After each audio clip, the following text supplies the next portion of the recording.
Tapi nanti penutupan insya Allah saya akan membersamai hewan karena hari ini ada acara beberapa tadab ilmu hewan-hewan yang sakit ya. Untuk itu mari kita awali walaupun belum bermajlis ya, kita awali dengan doa qolabul ilmi. Bismillahirrahmanirrahim. Rabbi zidni ilman, Allahumma anfa'ni bima 'allamtani wa 'allimni ma yanfa'uni warzuqni ilman. Peran saya nanti akan saya minta ya digantikan oleh alhamdulillah alumni Al-Fatah ya, Hafid Ustaz Jibril. Mana Ustaz Jibril? Sudah ada belum? Ya, nanti aku menggantikan peran saya ya. Nah, kita ini materi tadi pagi. Al-Fathu baina al-Yahud wa ahlil kitab wa Yahud ahlil kitab wa Bani Israel wa as-Suhyuni. Mas Jibril dapat dalam ya doa kitabnya. Ya udah beli kitab yang pacaran oleh ayo nanti yang menilai beliau ya, coba perbedaan 4 istilah siapa masih ingat? Pertama apa tadi? Yahudi, yang kedua ahli kitab, yang ketiga Bani Israel, yang keempat Zionis. Masa lupa semuanya? Loh? Aja nggak ada yang pun yang endal Yahudi saya.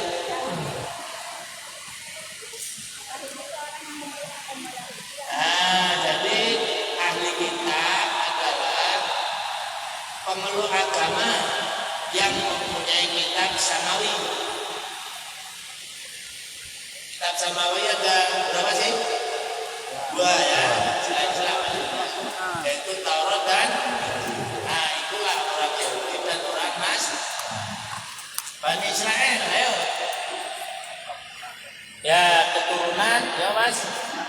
Keturunan Nabi Yakub. Kemudian jangan Yahudi dulu. Yahudi, Yahudi. Ya, siapa? Bumera masih ingat apa? Yahudi. Tiap kali ngomong Yahudi ternyata nggak ngerti Yahudi.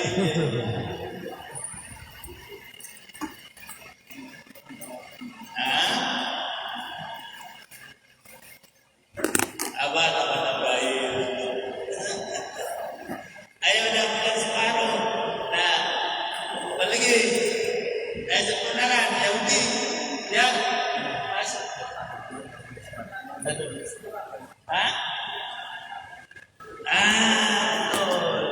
Berasal dari keturunan anaknya Nabi Yakub yang bernama apa? Yahudi, dan dia mengaku memeluk agama yang dibawa oleh Nabi Musa. Padahal itu adalah penyimpangan yang sangat jauh. Nah, kemudian Zionis, sangat enak banget ini. Zionis, ada Akan penjajahan. Perang, bagus. Apa?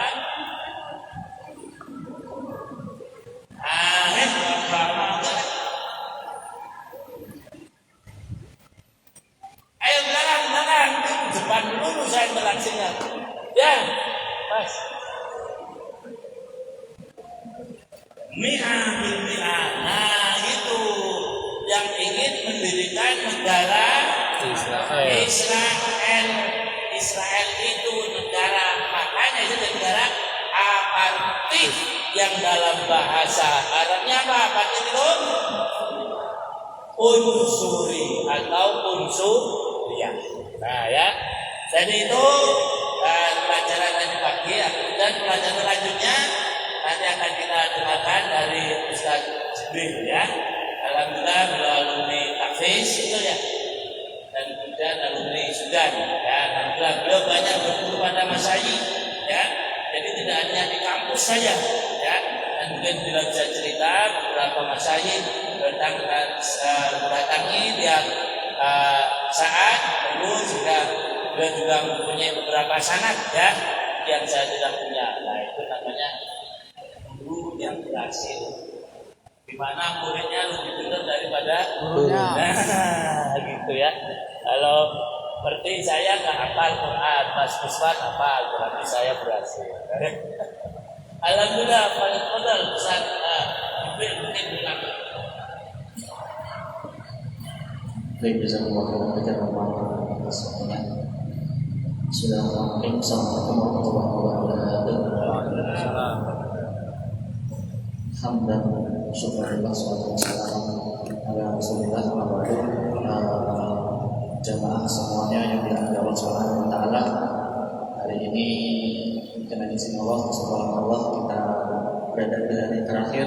Tapi hari terakhir bukan berarti yang terakhir ini semua adalah awal dari kita usaha memantaskan diri untuk menjadi bagian daripada solusi, menjadi bagian daripada muharrir al-Masjidil Aqsa wa Baitul Maqdis fil qadim. Amin Allahumma amin. Kita insyaallah sedang berada di trek untuk menjadi pembebas Baitul Maqdis dan Masjidil Aqsa. Allahumma amin. Rahman yang berkata Allah Subhanahu wa taala, sedikit mungkin mohon izin duduk di depan para ikhwan semuanya. Sebenarnya tidak sopan yang di depan di atas, sedangkan di depan saya ini adalah guru-guru saya. Makanya dengan segala kerendahan hati tanpa tujuan untuk menggurui, hanya saja kami ini selain santrinya para ustadz saya, guru saya juga santrinya Syekh Profesor Abdul. Seperti itu. Saya sudah berkali-kali ngaji dengan beliau dan alhamdulillah di belakang ya banyak ngobrol, banyak tukar misal apa yang tidak saya pahami dari kitab ini maksudnya apa, dari pelajaran-pelajaran yang telah lalu yang memunculkan pertanyaan dan lain sebagainya, itu apa kami sampaikan lewat HP, lewat di sholat juga. Beliau juga sering dengerin ini, baca ini, kirim-kirimin. Setiap kali kami nanya, Syekh maksudnya ini bagaimana, seperti itu. Kadang beliau menjawab, kadang beliau tidak menjawab, karena beliau saking sibuknya luar biasa. Keliling dunia itu udah kayak jogging pagi lah, seperti itu. Yang nanti tiba-tiba di Inggris, tiba-tiba di Turki, tiba-tiba di daulah-daulah Arab, di Indonesia, di Malaysia dan sebagainya, seperti itu. Sahabat-sahabat beliau, udah gini aja sih, kumpulin semua pertanyaanmu, nanti kalau kita ketemu lagi saya jawab seperti itu. Bagaimana dari Allah Subhanahu wa taala, sedikit mari kita murojaah mereview apa yang telah kita pelajari selama 2 hari yang lalu. Saya insyaallah paham apa yang dirasakan oleh para ikhwan di mana. Ini ngomongin apa sih? Ya memang penting, memang kita paham, tapi dari maklumat-maklumat yang sangat penting kemarin yang sudah sama-sama kita pelajari, apakah sudah nyambung dengan tema? Coba tolong para ikhwan jujur, ada nggak yang sudah nangkap strategi itu apa sih? Mana sih kok sampai hari ini? Apakah sudah ada yang nyambung? Kalau memang ada yang nyambung, saya perlu bersyukur kepada Allah Subhanahu wa taala. Hanya saja perlu dikoreksi, apakah benar yang seperti itu? Kalau memang belum, ya sudah memang bisa sangat diwajari, yang dimaklumi. Yang pertama karena profesor sendiri adalah 35 tahun lebih. 35 tahun lebih beliau meneliti dari semua data yang ada, baik dari data literasi Islam ataupun literasi musuh. Beliau pelajari semua. Jadi cover both side lah kalau bahasa medianya. Seperti itu. Nah kemudian yang diajarkan kepada kita ini, beliau alhamdulillah yang terbaru sudah membuka di Indonesia kuliah S2 di UMJ Jakarta. Nah yang beliau sampaikan itu di daurah ini aslinya adalah mata kuliah 4 bulan, 1 semester full. Kuliah S2 4 bulan bisa dibayangkan. Kemudian harus disampaikan dengan 3 hari. Kami sendiri selaku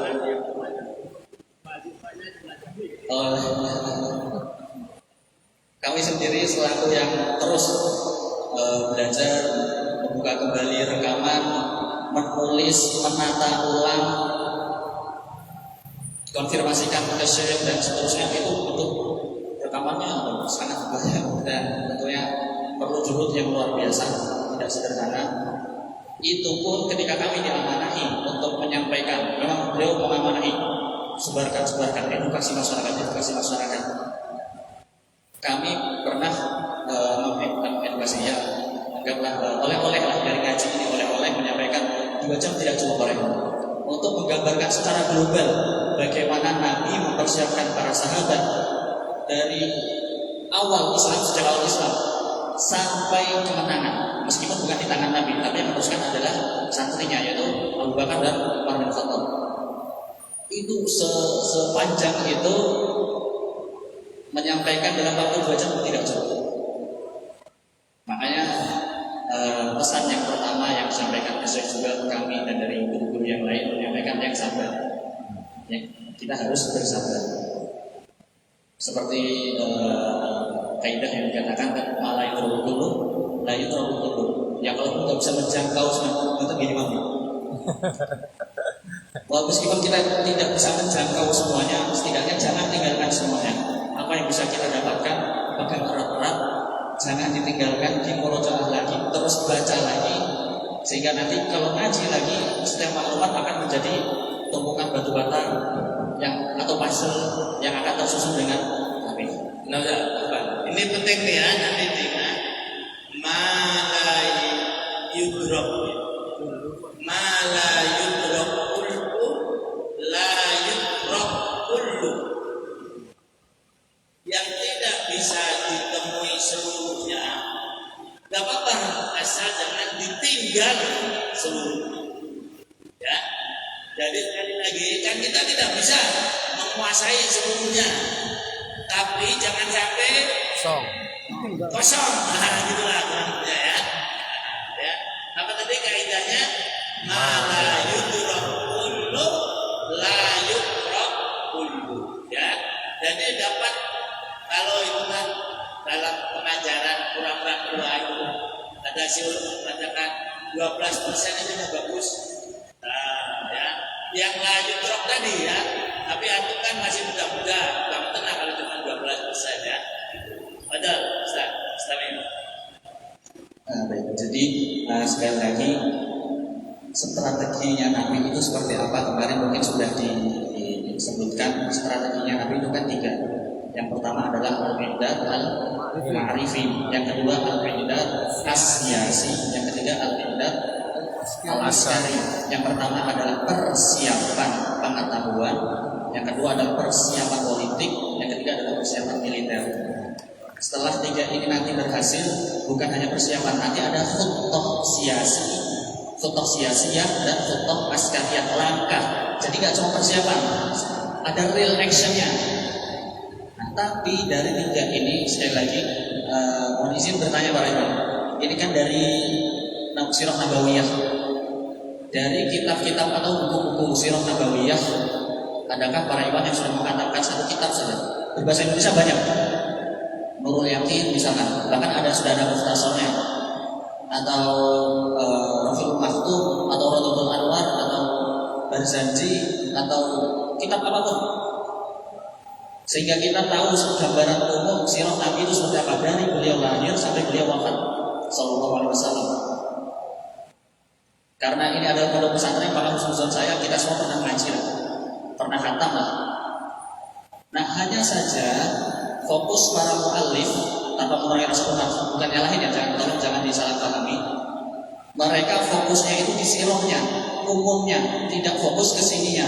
Sehingga kita yang sudah ngaji di sirah, masa iya Nabi itu mengedukasi para sahabat sejak dari awal munculnya Islam,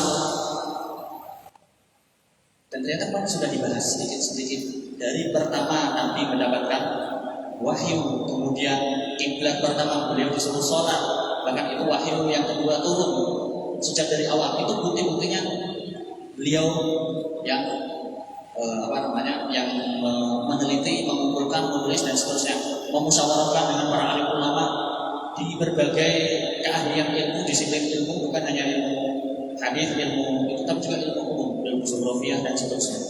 Sehingga beliau kan nulis tuh peta Baitul Maqdis itu kan seperti apa?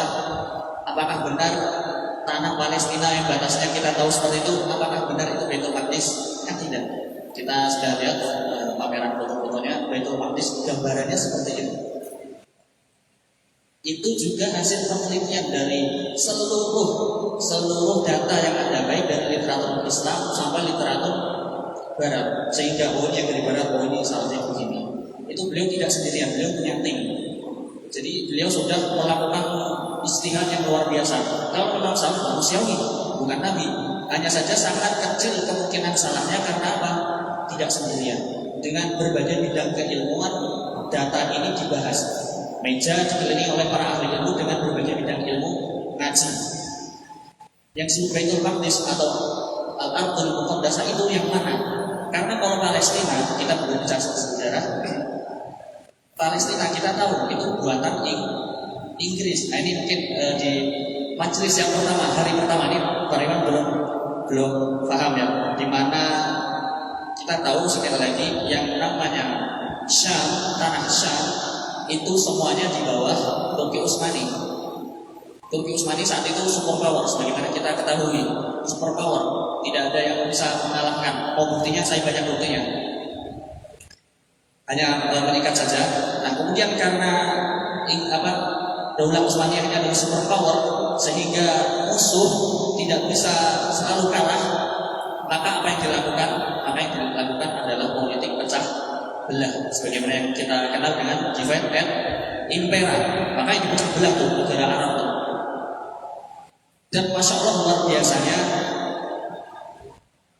apa yang dilakukan oleh penjajah Inggris itu sama sebagaimana yang dilakukan Muslimin dalam membebaskan Baitul Aqsa, yaitu apa?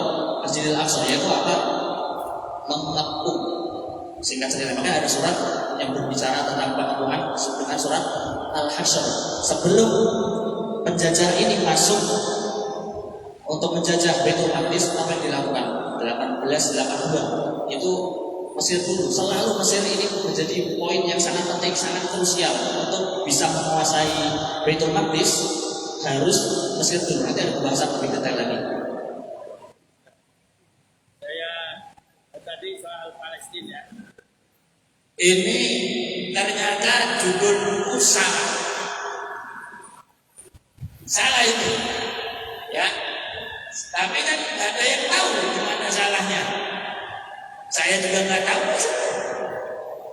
Tapi bagi seorang mujtahid, bukan mujtahid fil hukmi, artinya kesungguhan. Seorang mujtahid kalau salah dapat pahala berapa? Pahalanya berapa? Lumayan ya. Kalau benar dapat apa? 2. Nah, ini kan cuma diam aja dapat pahala nggak? Ya. Begitu baca dan mendengar, oh ternyata memang betul kata Sajrun ini buatan Inggris. Tapi selama ini novel yang kita baca, kita selalu menyatakan Palestina. Dan buku salah awal itu dalam soal penulisan biasa. Bahkan disalahkan orang yang mana? Mungkin ada penelitian lagi yang mau nyalahkan buku ini, nggak apa-apa. Nah, seperti Ibnu Rus menjelaskan soal Imam Ghazali Tahafutul Falasifah. Ini kalau sudah ada. Jadi kerancuan filsafat itu ditulis oleh Imam Al-Ghazali, dikoreksi oleh Ibnu Rus. Judulnya bagus lagi, Tahafutil Falasifah. Kerancuan dari buku yang namanya Tahafutul Falasifah. Nah ya, jadi ini buku ternyata saya kan juga penelitian cuma yang tidak sedalam beliau. Sebetulnya kurang pas menggunakan kata Palestina. Yang pas adalah Abu Asyam, ya. Tapi sebagai sebuah upaya, pokoknya sudah saya menyatakan bahwasanya Palestina bukan punya orang Yahudi, Al-Syam, bukan punya orang Yahudi, tapi punya orang Palestina. Dan yang menyatakan salah itu cuma beliau. Nah, yang lain ya ada misi aja. Mungkin Mas Jibril mengatakan salah, malu sama saya tapi memang ini nggak pas. Tapi sebagai sebuah usaha dan karena ini sudah masyhur, ya, walaupun agak tidak benar ya, untung ada tulisan ini sehingga setelah salah, mungkin bisa dikoreksi. Baik saya sendiri yang koreksi nantinya penerbitan kedua atau para Ikhwan, saya minta bisa koreksi buku ini. Ya, ayo ibu-ibu, saya jasa pelahan kalau ada yang koleksi buku ini. Nanti setelah dapat ilmu dari beliau, nah ternyata buku Imam udah benar salah gitu aja. Ya nggak apa-apa. Begitu ya kurang lebihnya. Itulah penelitian dan apalagi disertasi. Disertasi itu memang sengaja kalau ulama-ulama Mesir yang belajar di Sorbonne, kemudian di Yuki, kalau tidak salah, dia tidak bisa maju ujian, maka dia harus salah, ikuti pembimbingnya. Harus begini ya, kalau enggak. Akhirnya apa? Pulang ke Mesir, koreksi tulisannya sendiri, bahwasanya disertasi saya dulu adalah salah, tidak benar. Ya, begitu kurang lebihnya. Ya, jadi itulah. Nah, nanti salahnya di mana kita dengarkan dari beliau. Syekh, ana qul ma ilaihi bi anna hadhihi bil haqiqah al mawdu'ah ghayr nasab. Nah, itu tadi itu. Tapi saya tulis ya semacam itulah. Ya, jadi kurang pas dari muqabil. Tidak seperti itu. Walaupun salah baca ya. Nah, biasanya akan nanti itu naskah.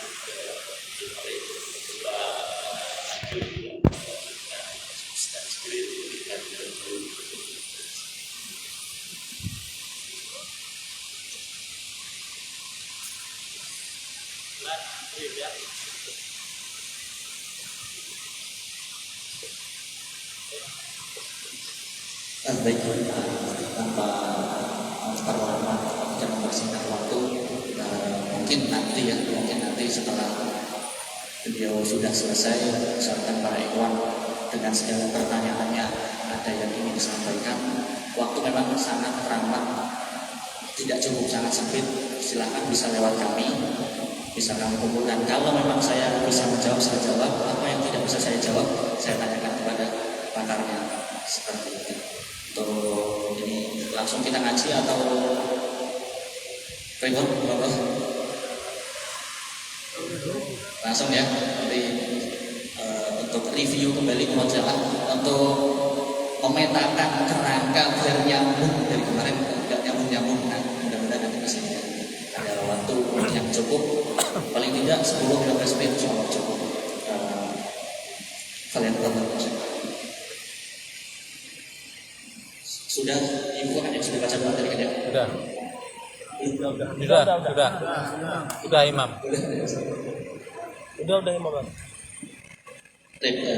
Karir warasannya. Nabda ada karena wajib mubarak pemikiran baik. Kalau berada di Bismillahirrahmanirrahim. Allahumma fa'alni bima anzalani wa 'alani ma'akum wa rasulna amin. Ya Nur sallallahu bizidna Allahumma ya fahim Sulaiman fahim wa ya mu'allim Ibrahim. Bismillahirrahmanirrahim.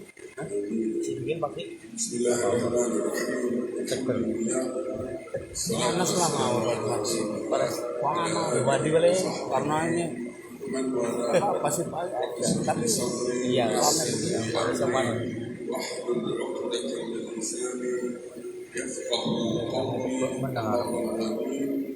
السلام عليكم ورحمة الله وبركاته. Waalaikumsalam. عشنا بالأمس مع رسول الله صلى الله عليه وسلم وبداية الحديث حول خطته الاستراتيجية لتحرير المسجد الأقصى المبارك. Kemarin alhamdulillah kita sudah bisa membersamai Rasulullah SAW pada masa perencanaan strategi yang pertama untuk membebaskan Masjidil Aqsa. ولماذا وضع الرسول عليه الصلاة والسلام خطته الاستراتيجية؟ لأن المسجد الأقصى كان محتلا في زمانه سواء من الروم البيزنطيين أو من الفرس. Kenapa Rasulullah SAW itu sampai merencanakan strategi yang amat sangat baik untuk membebaskan Masjidil Aqsa? Ya, karena Masjidil Aqsa itu pada waktu itu sedang dalam kekuasaan Romawi Bizantium. فوضع هذه الخطة ولكنها خطة استراتيجية. هذه الخطة الاستراتيجية كما ذكرنا تقوم على ثلاثة أعمدة أو على ثلاثة أسس أو على ثلاثة أركان: الاستعداد المعرفي، الإعداد المعرفي، والإعداد السياسي، والإعداد العسكري. Seperti yang sudah kita singgung pada pertemuan berikutnya, bahwa rencana strategi untuk membebaskan Masjidil Aqsa yang dilakukan Rasulullah SAW itu ada tiga perkara. Yaitu yang pertama, strategi persiapan pengetahuan tentang Masjidil Aqsa. Lalu yang kedua, strategi dari segi politik. Dan yang ketiga itu strategi dari sisi militer. Kipasnya nggak ngadep. Iya. وبدأنا نتحدث حول الإعداد المعرفي. وهذا الإعداد المعرفي الذي بدأنا نتحدث حوله قسمناه إلى فترتين زمنيتين: الفترة المكية والفترة الزمنية. بالأمس تكلمنا عن الفترة المكية، واليوم في هذا الصباح المبارك نتكلم عن الإعداد المعرفي في الفترة المدنية، أي بعد تأسيس دولة رسول الله صلى الله عليه وسلم في المدينة المنورة. Bahwa dari sisi persiapan pengetahuan ini terbagi menjadi dua bagian, atau terbagi menjadi dua bagian dari segi waktunya. Yang pertama itu fatrah atau waktu Makkiyah, persiapan ketika di Mekah yang sudah kita bahas hari kemarin. Dan hari ini insya Allah kita akan membahas persiapan pengetahuan dari Madaniyah atau ketika Rasulullah SAW dan sahabatnya berada di Madinah. وقلنا في الفترة المكية الإعداد المعرفي تمثل في القبلة الأولى التي استمرت طوال الفترة المكية ثم سنة ونصف في مدينة رسول الله صلى الله عليه وسلم، أي 14 سنة ونصف. كان هذا الرابط الأول. Bahwa dari sisi pengetahuan yang ada di Madinah, yang kita ketahui bahwa Rasulullah SAW dan mengajarkan sahabatnya bahwa Baitul Maqdis itu merupakan kiblat yang pertama bagi umat Islam. الرابط الثاني كان رابطة العقيدة رابطة العقيدة كما أثبتنا من نصوص القرآن الكريم والآيات التي نزلت في مكة المكرمة. Dan juga ikatan akidah kita terhadap Baitul Maqdis sebagaimana tertuang di dalam firman-firman Allah Subhanahu wa taala. أما الرابط الثالث فكان البعد الإقليمي والدولي وتأثير بيت المقدس على المستوى الإقليمي وعلى المستوى الدولي سواء زمن الرسول صلى الله عليه وسلم أو قبله أو بعده كذلك. Yang ketiga, bahwa Baitul Maqdis itu merupakan tempat yang strategis yang mempunyai pengaruh yang sangat besar, baik itu di sekitar Baitul Maqdis sendiri atau bahkan di seluruh dunia.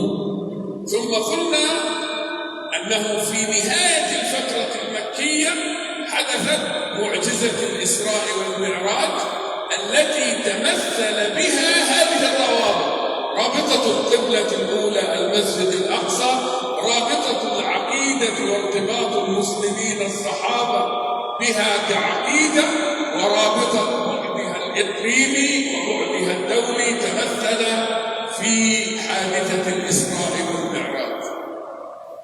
Dan poin yang terakhir untuk di Makkah ini yaitu bahwa Rasulullah SAW itu diisra mi'rajkan oleh Allah Subhanahu wa taala ke Baitul Maqdis hingga ke langit yang ketujuh. الآن نبدأ. هاجر رسول الله صلى الله عليه وسلم إلى المدينة المنورة. كيف كانت الخطة الاستراتيجية في جانبها المعرفي؟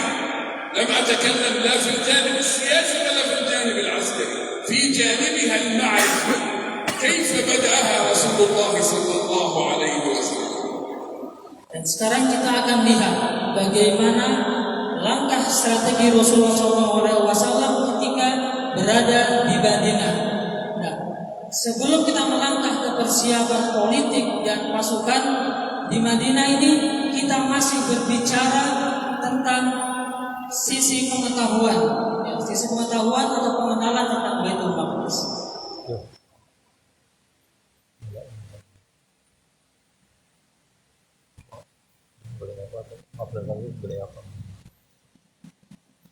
الخطوة الأولى، الخطوة الاستراتيجية الأولى لرسول الله صلى الله عليه وسلم في المدينة كانت أساس معرفي مهم جدا. Bahwa yang Rasulullah SAW ajarkan pertama kali di Madinah ini dari sisi pengetahuan ini merupakan rencana yang sangat-sangat penting. أسأل الإخوة والأخوات، عندما يأتيك أو تأتيك مولودة جديدة، عندما يأتيك مولود ذكر أو أنثى، مولود جديد، ما هي أول الأمور التي تفعلها؟ Sekarang Prof ingin bertanya kepada kita, ketika kita itu diberikan rezeki oleh Allah, anak kecil atau anak bayi, kira-kira apa yang pertama kali kita lakukan? Nonton peta ماذا؟ Palestina. ماذا؟ بعد الإعلان أعلنا أن فلان ابن فلان أنجبت ولدا ذكرا.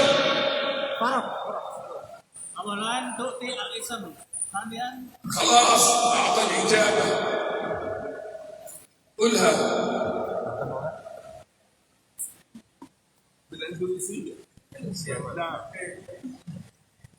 Ketika kita mendapatkan rezeki berupa anak, pertama rasa senang, yang kedua kita sesuai dengan sunnah dikasih nama, di rambutnya, لأننا فقط ما قلته بالعربية كله بالأندونيسية واحدة. Di Turki al-ism. فقط كلها بالأندونيسية.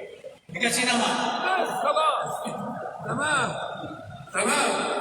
عندما يأتيك المولود أول ما تفكر به ما اسم هذا المولود الجديد، وتذهب للمشايخ وللعلماء تسألهم تقول لهم أريد أن أسمي اسما، ما الاسم المناسب لهذا المولود؟ أليس كذلك؟ نعم.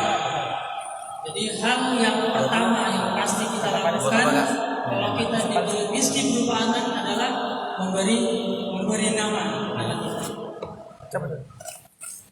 طيب أول شيء في الخطة لرسول الله صلى الله عليه وسلم في جانبها المعرفي هو إعطاء اسم إسلامي لهذه المنطقة التي كانت تعرف بإيلياء.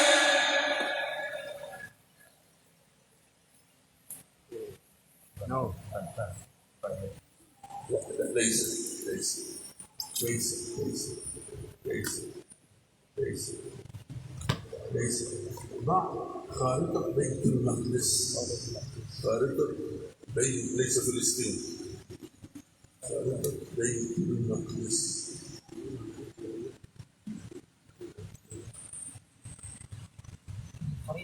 نعم خريطة ما لا ليس لا ارفع فوق ارفع هي ارفع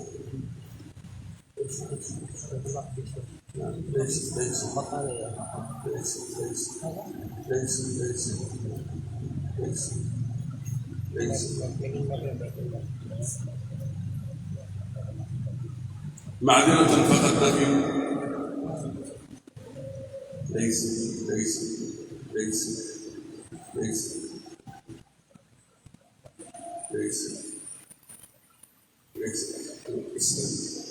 اسأل أخونا إخوان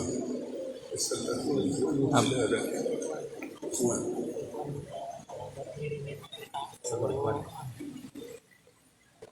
نرسلها لك هنا. تمام. إذن الخطوة الأولى المعرفية هو الاسم، وهذه المنطقة كانت تعرف في زمن المحتلين الروم البيزنطيين اسمها بإيلياء. Bahwa pertama kali yang Rasulullah SAW sampaikan tentang Baitul Maqdis dari sisi pengetahuan itu adalah memberi nama.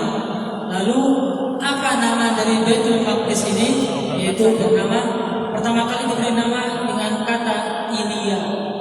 Nama Ilya namanya. يعني الاسم الذي أعطاه القوة المحتلة قوة الاحتلال، كما نقول الآن الصهاينة أعطوا اسما اسمها أورشليم، الصهاينة اسمها أورشليم، البيزنطيين المحتلين اسمها إيلياء. Jadi sedikit bahwa nama yang diberikan oleh Bizantium atau Kekaisaran Romawi ketika menguasai Baitul Maqdis yaitu dengan kata Ilya. Tapi ketika zaman sekarang, ketika dikuasai oleh Zionis di Israel, mereka memberi nama Baitul Maqdis dengan Al-Shalom. هل يقبل رسول الله صلى الله عليه وسلم بأسماء المحتلين أم يأتي باسم إسلامي لهذا المكان المبارك المقدس؟ Apakah Rasulullah SAW itu akan terima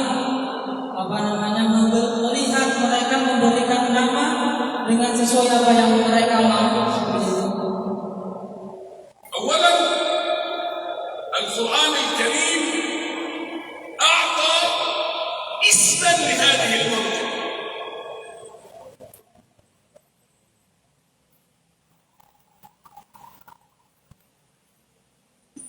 الاسم الأول ورد في 5 مواضع في القرآن الكريم. Dan ternyata nama untuk Baitul Maqdis itu sudah ada di dalam Al-Quran, bahkan ada dengan lima kali diucapkan di dalam Al-Quran. فأسماء القرآن المصطلح القرآني الأرض المباركة، وكان هذا في مكة. Yang pertama itu ada kalimat Al-Ardul Mubarakah atau tanah yang diberkahi. في مكة القرآن الكريم في 5 مواضع أسمى هذه المنطقة الأرض المباركة. Dan Ardul Mubarakah ini bisa disebut juga dengan Makkah. Jadi Makkah atau Ardul Mubarakah ini tertulis 5 kali di dalam Al-Quran. أما المصطلح القرآني في المدينة المنورة فكان الأرض المقدسة. Adapun istilah untuk kota Madinah itu Al-Quran datang dengan kalimat Al-Ardul Muqaddasah atau tanah yang disucikan. أيهما أكبر الأرض المقدسة أم الأرض المباركة؟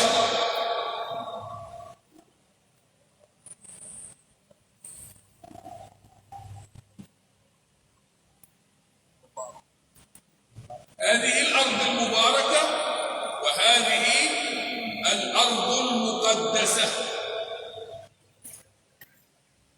Jadi ini gambaran kurang lebih tentang bagaimana perbandingan antara Al-Ardul Mubarakah dan Al-Ardul Muqaddasah. Yaitu sebagai kita lihat bahwa Al-Ardul Mubarakah itu jangkauannya lebih luas daripada Al-Ardul Muqaddasah. Di Ardul Muqaddasah atau tanah yang disucikan itu lebih sempit tempatnya, lebih inti seperti itu. الأرض المباركة تشمل كل بلاد الشام ومصر. Bahwa Ardul Mubarakah, tanah yang diberkahi ini mencakup sampai Mesir dan juga negeri-negeri Syam. تمام؟ نعم. الكبيرة الأولى أحسن، هذه كبرها. Ini naikin lagi tuh fokusnya. Nah, itu emang نعم. itu yang هنا أكبر، ممكن يكون أكبر. proyektornya ganti. Proyektornya yang sekarang rusak, proyektornya kurang. Nggak bisa gedein yang ini aja. ممكن يكون في مشكلة. هناك واضح أكثر. تمام. إذا المصطلح القرآن الكريم Nggak bisa itu udah juga itu.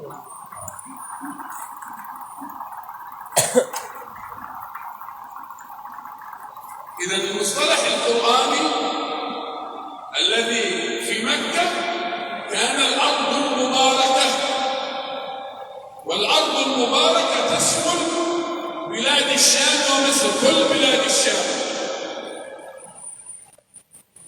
وفي المدينة المنورة تحدد بالضبط المقصود أو الاسم الجديد في القرآن الكريم، ونقول في المصطلح القرآني الأرض المقدسة. Jadi untuk ketika di Makkah Al-Quran datang dengan kalimat Al-Ardul Mubarakah untuk menggambarkan Baitul Maqdis. Lalu ketika di Madinah mustalahnya menjadi lebih detail, yaitu Al-Ardul Muqaddasah atau tanah yang disucikan. إذا في المصطلح القرآني الأرض المقدسة هذا الاسم الجديد، هذا الاسم الجديد مع ميلاد الإسلام، هذا الاسم الجديد بالمصطلح القرآني الأرض المقدسة. Jadi bahwa istilah yang terbaru untuk Baitul Maqdis itu adalah Al-Ardul Muqaddasah, sesuai yang ada di dalam Al-Quran. السؤال بالمصطلح النبوي ما هو الاسم الذي أعطاه رسول الله صلى الله عليه وسلم؟ هذا من الله، هذا في القرآن من الله تبارك وتعالى، فنقول المصطلح القرآني. لكن المصطلح النبوي ماذا أسمى رسول الله صلى الله عليه وسلم هذه الأمة؟ Adapun ini merupakan nama yang Allah berikan di dalam Al-Quran. Lalu bagaimana Rasulullah SAW itu memberi nama untuk istilah ini yang telah Allah berikan ini? من يعرف؟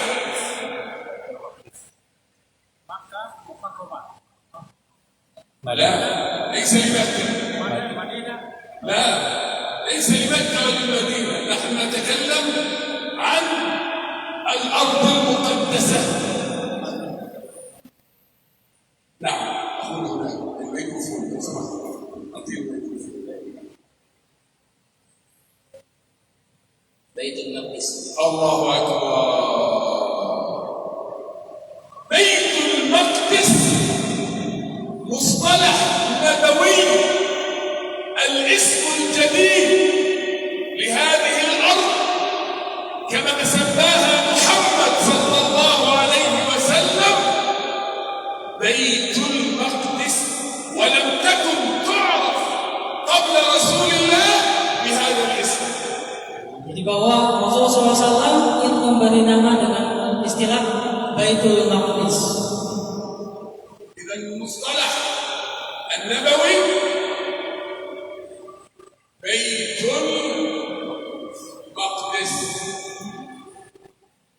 Jadi nama yang Nabi berikan itu dengan istilah Baitul Maqdis. هل استعملت العرب هذا الاسم قبل رسول الله؟ لا. من الذي اخترع هذا الاسم؟ محمد صلى الله عليه وسلم. Dan siapa yang memberi nama dengan Baitul Maqdis? Yaitu Rasulullah SAW. أريد أسأل الأخوات والإخوة، من أين جاءت كلمة القدس؟ القدس Kira-kira dari mana datangnya kalimat Al-Quds?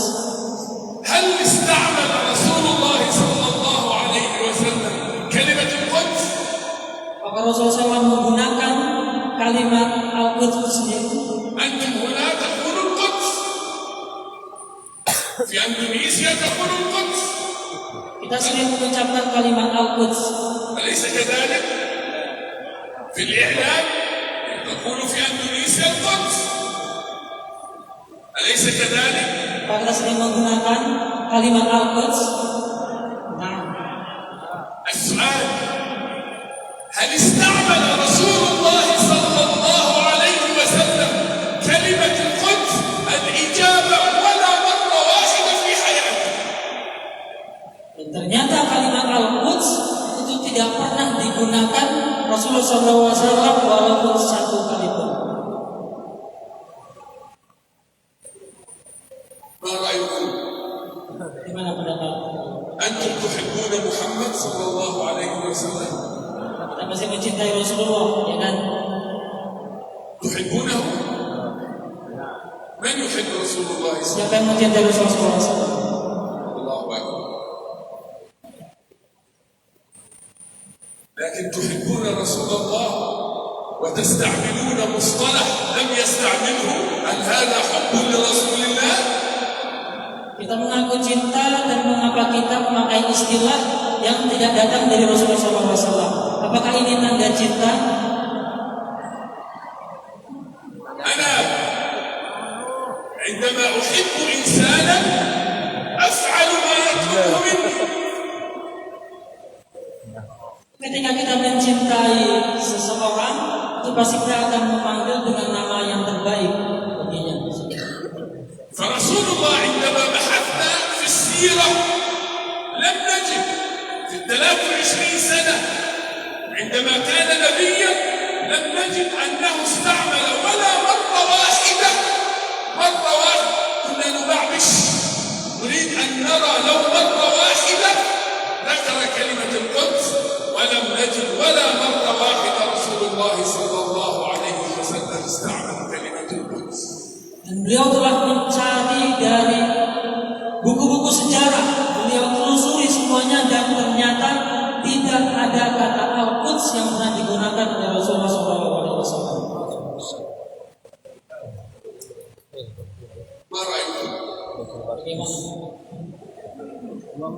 Belum tahu ilmunya.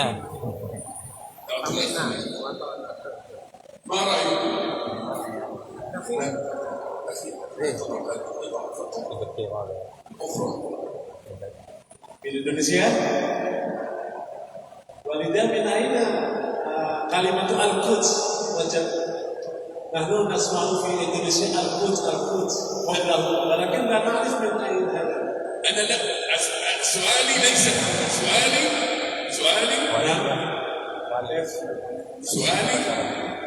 رسول الله، نحن الآن تعلمنا في هذا الصباح في مسجد النبوة أن رسول الله لم يستعمل ولا مرة واحدة كلمة القدس. ما هو ردة فعلنا؟ درسنا إن شاء الله الآن هو بيت المقدس. الله أكبر. حبا في رسول الله صلى الله عليه وسلم. قبل هذا لم نكن نعلم، تمام؟ قبل هذا لم نكن نعلم أن الاسم الذي أعطاه رسول الله هو بيت المقدس. الآن علمنا، من الآن فصاعدا لا نقول إلا أنا لي 35 سنة لا أقول إلا بالمقدس. Bahwa setelah kita ketahui bahwa Al-Quds itu tidak pernah dipakai oleh Rasulullah SAW, jadi mulai sekarang kita ganti kata Al-Quds dengan kata Baitul Maqdis. طب من أين أخونا سأل؟ من أين جاءت كلمة القدس؟ Dari mana datang kalimat Al-Quds ini? الذي اخترع كلمة القدس هم المعتزلة. Jadi yang pertama kali menggunakan kalimat Al-Quds ini adalah mereka orang-orang Mu'tazilah. المعتزلة في زمن المأمون، في زمن فتنة عقدية لها علاقة بخلق القرآن الكريم. Itu orang-orang Mu'tazilah yang berkembang pada zaman kekhalifahan Makmun, yang mereka beranggapan bahwa Al-Quran itu adalah makhluk, bukan kalamullah. فالأمة كانت أمام فتنة عقدية فلم تنتبه إلى تغيير مصطلح محمد إلى مصطلح آخر. Pada zaman itu umat Islam sedang dalam keadaan fitnah sampai tidak sadar bahwa istilah Al-Quds itu tidak pernah dipakai oleh Rasulullah SAW. السؤال لكم إخواني وأخواتي، هل نحب أن نردد المصطلح الذي قاله محمد صلى الله عليه وسلم أم مصطلح اخترع في زمن فتنة خلق القرآن الكريم؟ Sekarang kira-kira mana yang kita pilih? Apakah mustalah atau istilah dari Rasul atau istilah dari orang-orang yang menganggap bahwa Al-Quran adalah makhluk? Rasul. من يريد مصطلح المعتزلة يرفع يده. Siapa yang mau istilah dari orang-orang Mu'tazilah?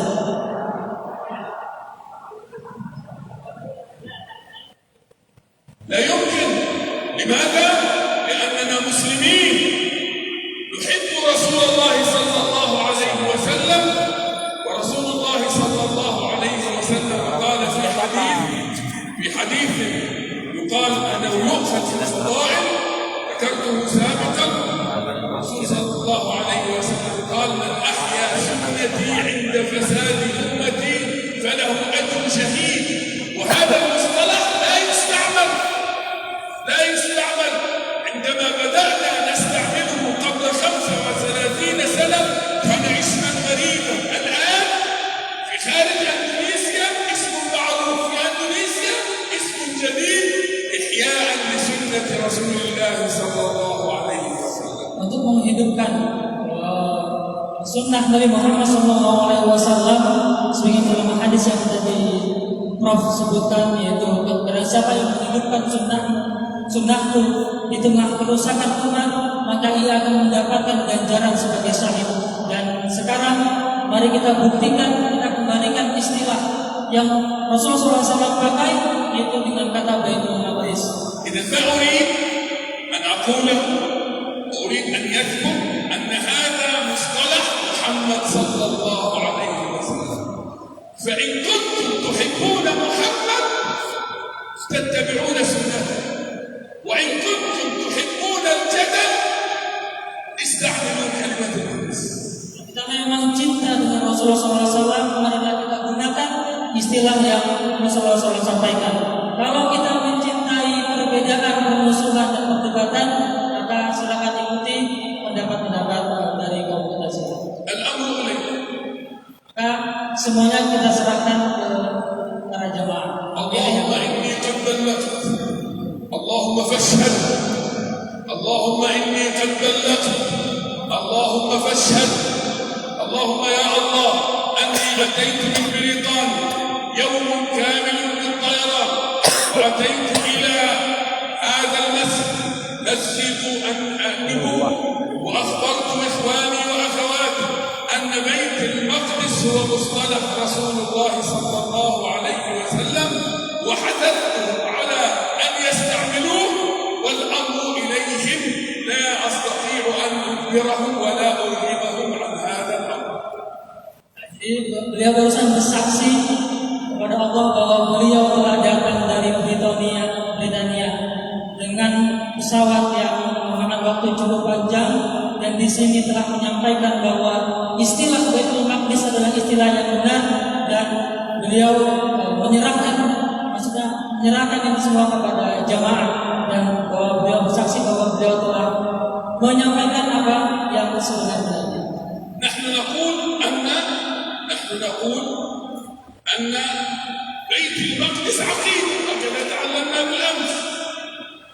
حتى نشعر بأنه عقيدة لابد أن نستعمل المصطلحات الإسلامية، وليست المصطلحات التي وضعها المحتل البيزنطي أو وضعها في زمن خلق القرآن الكريم.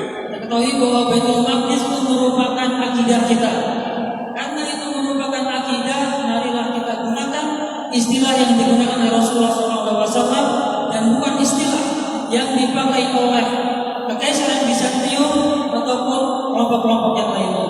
أريد الأسئلة أن تنتظروا قليلا لأن الموضوع لا زال في بدايته. Saya akan bertanya sedikit karena ini kita masih pembukaan. دعوني أكمل الفكرة ثم سآخذ كل أسئلتكم، لكن أتمنى ألا تكون أسئلة جدلية.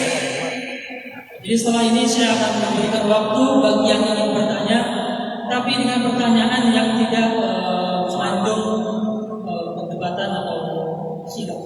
إذا ما قلنا أن رسول الله في ضمن خطته الاستراتيجية في المدينة المنورة كان إعطاء الأساس، حجر الأساس لبناء التصور الإسلامي لهذه الأرض المباركة المقدسة، إعطاؤها اسما جديدا أو مصطلحا جديدا. فحجر الأساس في البناء المعرفي هو مصطلح بيت المقدس. Bahwa langkah pertama, fondasi pertama yang Rasulullah SAW lakukan untuk membebaskan Masjidil Aqsa itu adalah dengan memberi mustolah yang baru untuk menggantikan istilah yang diberikan orang-orang sebelumnya. طيب، المسجد الأقصى، المسجد الأقصى، المسجد الأقصى مصطلح قرآني. المسجد أو الأقصى مصطلح قرآني. Bahwa istilah Masjidil Aqsa atau Al-Aqsa itu adalah istilah Quran atau atau istilah yang datang dari Al-Quran. ما هو المصطلح النبوي؟ Nah, ada pun istilah dari Nabi kira-kira apa? نعطيها أنت لأخي Baitul Maqdis. Al-Bait Al-Muqaddas. الله أكبر ما شاء الله. أما المصطلح النبوي فهو البيت المقدس. هذا مصطلح نبوي. Adapun istilah dari Nabi itu adalah Baitul Muqaddas, Al-Baitul Al-Muqaddas. البيت، لاحظ الفرق بين بيت المقدس وبين البيت المقدس. البيت المقدس هو الأقصى، أما بيت المقدس فهو إقليم جغرافي كبير جدا.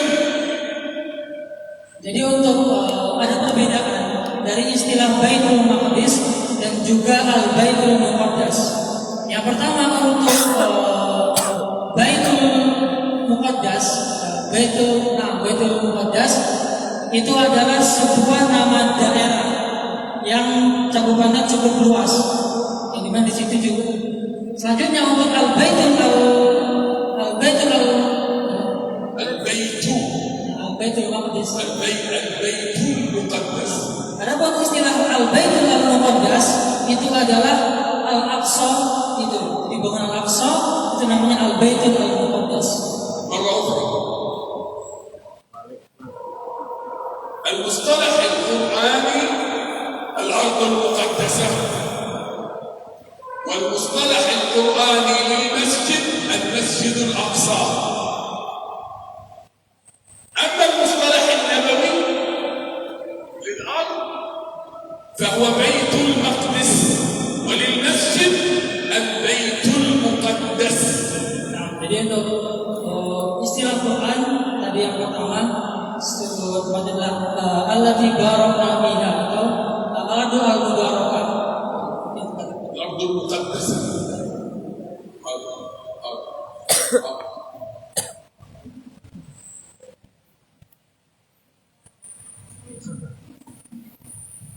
ممكن أطلب منكم أن تقفوا لو سمحتوا؟ ممكن نقف؟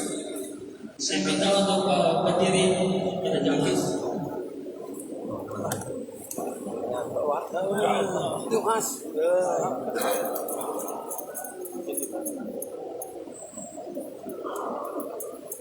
ممكن نعمل بعض الرياضة؟ نعمل بعض الرياضة لو سمحتوا؟ أريد أن نفيق. نحن نتعامل مع سيرة محمد صلى الله عليه وسلم. نعم.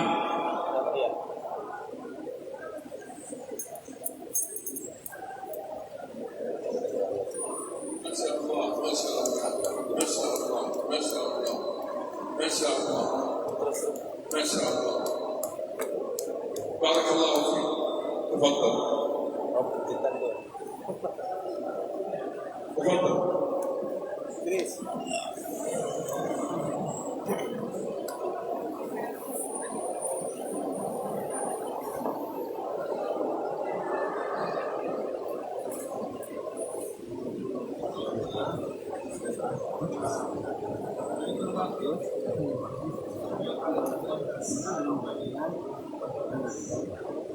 أولا هذه الأرض وردت بالمصطلح القرآني الأرض المقدسة. Yang pertama, tanah Palestina ini datang dari istilah Quran dengan kata Al-Ardul Muqaddasah. وبالمصطلح النبوي Adapun istilah dari Nabi بيت المقدس. dengan istilah Baitul Maqdis. طيب عندما نقول الأرض المقدسة سواء بالمصطلح القرآني أو بالمصطلح النبوي بيت المقدس، ماذا نقصد؟ هل نقصد مدينة القدس أو نقصد ما هي المساحة الجغرافية التي نقصدها؟ Ketika kita mengucapkan Al-Ardul Muqaddasah atau Baitul Maqdis, Kira-kira apa makna yang terkandung dalam kalimat ini? Apakah suatu bangunan atau suatu tempat atau suatu kota? Sekarang kita lihat. أريدكم تنظروا إلى الخارطة التي أمامكم. الأخوات في الخارطة التي أمامنا. مش واضح؟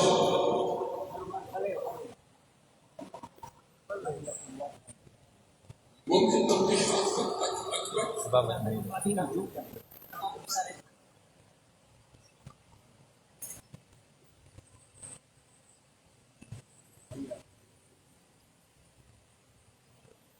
ارفع أيوه ارفع قليلا lagi هكذا kanan geser kanan ما ممكن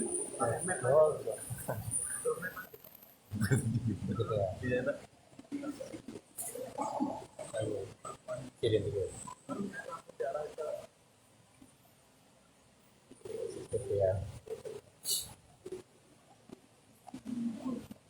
kemarin ada tulisannya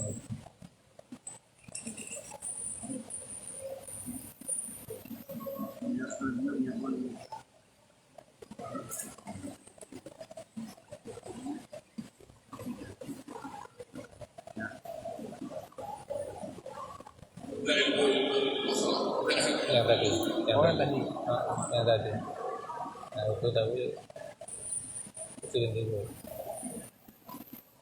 فقط ارفعها قليلا bawahnya kelihatan ليظهر bawahnya biar kelihatan bawahnya biar kelihatan lagi bilang dikit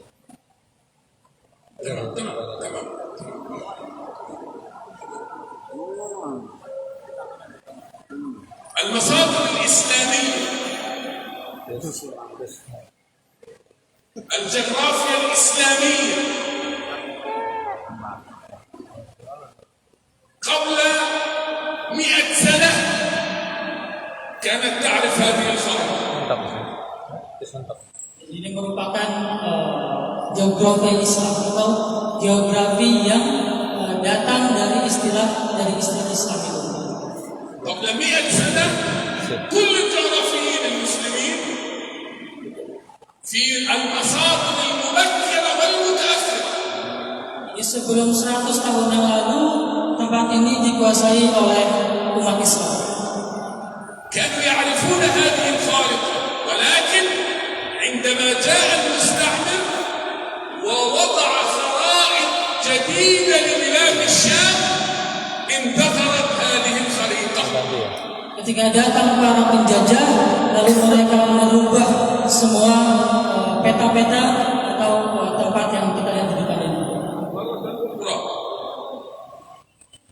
قبل 100 سنة أو قبل 150 سنة كانت هذه الخارطة معروفة في العالم الإسلامي حتى في إندونيسيا كانت معروفة. Sebelum 100 tahun yang lalu atau 150 tahun, peta ini sangat-sangat terkenal, sangat ma'ruf di kalangan umat muslim. ولكن عندما جاء المستعمر الفرنسي والبريطاني والهولندي Tapi ketika datang para penjajah Prancis, Britania, bahkan Belanda, وغيروا هذه الخارطة ووضعوا لنا خارطة جديدة بحدود هم وضعوها. mereka menghilangkan peta ini dan mereka membuat yang baru sesuai keinginan mereka. فعندما نقول الأرض المقدسة كما في القرآن هذه ما نقصدها بالأرض المقدسة. Adapun untuk istilah al-ardul muqaddasah yang di dalam Al-Quran itu maksudnya adalah tanah yang ada di depan kita ini. Ini disebut dengan al-ardul muqaddasah. وليست مدينة القدس. Bukan kota Al-Quds yang sekarang dikenal itu. يعني ليست مدينة وليست حارة إنما هي إقليم جغرافي كبير يبدأ من أعلى الشمال في جنين تسمعوها في الأخبار جنين جزء من بيت المقدس. Jadi inilah merupakan Al-Ardul Muqaddasah. Jadi bukan berupa kota Al-Quds atau Yerusalem, tapi suatu daerah yang tidak begitu luas, tapi sudah mencakup kota Jenin dan yang lainnya. ما الآن التي جزء من الأردن هي جزء من حدود الأرض المقدسة. Dan juga ada satu kota yang sekarang masuk ke negara bagian Yordan, itu juga masuk ke dalam wilayah Al-Ardul Muqaddasah. مؤتة منطقة وهي أول مكان أو أول معركة باتجاه تحرير المسجد الأقصى جزء من بيت المقدس. Dan juga daerah Mu'tah yang dimana di situ ada Rasulullah SAW pernah melakukan peperangan untuk membebaskan Masjid Al-Aqsa, itu juga merupakan bagian dari Al-Ardul Muqaddasah. بل أجزاء من البحر المتوسط 15 ميلا عربيا يعتبر جزء من بيت المقدس. نسميه في العلاقات الدولية المياه الإقليمية. إندونيسيا لها مياه إقليمية، بيت المقدس أيضا له مياه إقليمية. Juga sebagian dari Laut Tengah itu masuk ke wilayah Al-Ardul Muqaddasah. إذن عندما نسمع نص القرآن يقول الأرض المقدسة مباشرة يتبادر لذهننا جغرافيا هذه هي خارطة الأرض المقدسة ليس حسب المستعمر البريطاني والفرنسي والهولندي، إنما حسب المصادر الإسلامية التي نقلت لنا عن رسول الله صلى الله عليه وسلم. Ketika engkau mendengar lafaz atau istilah Al-Ardul Muqaddasah, yang terlintas di pikiran kita harusnya adalah wilayah ini, wilayah yang ada di depan, bukan wilayah yang sudah dibagi-bagi oleh para penjajah. وضحت الفكرة؟ Bisa dipahami ya? أخوات وضحت الفكرة؟ Bisa dipahami? وضحت تماما؟ Belum paham?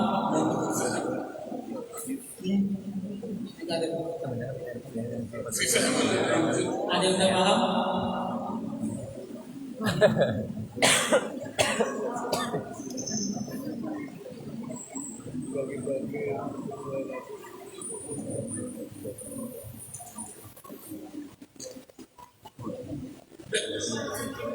Muslimat tuh taat tapi bener-bener nggak tenang,